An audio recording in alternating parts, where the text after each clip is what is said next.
আসসালামু আলাইকুম সুপ্রিয় দর্শক, আমরা একসময় গ্রামে গঞ্জে এই সকল তাবিজ কবজ বিক্রি করতে দেখতাম।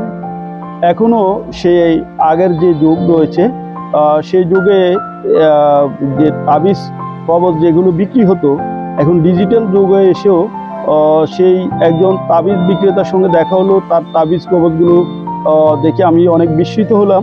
এই যে ডিজিটাল যুগ, এই যুগে এসেও এই তাবিজ কবজগুলো বিক্রি হচ্ছে। এছাড়াও ওনার ঝুড়ির ভিতর কি কি আছে আমি দেখাচ্ছি। এই যে আছে আতর রয়েছে, নানাবিধ আতর। একসময় গ্রামে গঞ্জে আমরা সেই আতরগুলো ব্যবহার করতাম, অনেক আনন্দ পেতাম। আতরের সুগন্ধি আমাদের ঘরকে অনেকটা ঘ্রাণে যে মুখরিত করতো, অনেক ভালো লাগতো আমাদের কাছে। এবং ওনার কাছে রয়েছে সুরমাদানি।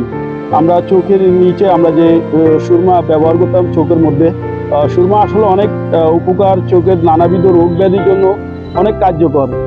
সেই সুরমা রয়েছে ওনার কাছে।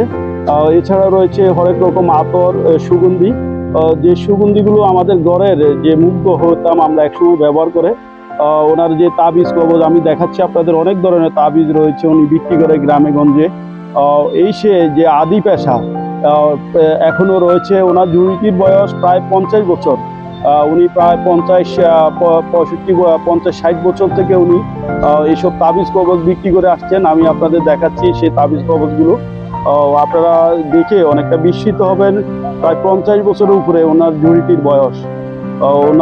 ওনার যে ভালোবাসা, ওনার ঝুড়ির প্রতি যে আবেগ রয়েছে, ওনার স্মৃতি বিজড়িত রয়েছে, সেই স্মৃতিগুলো আমরা তুলে ধরার চেষ্টা করছি। ধন্যবাদ সবাইকে।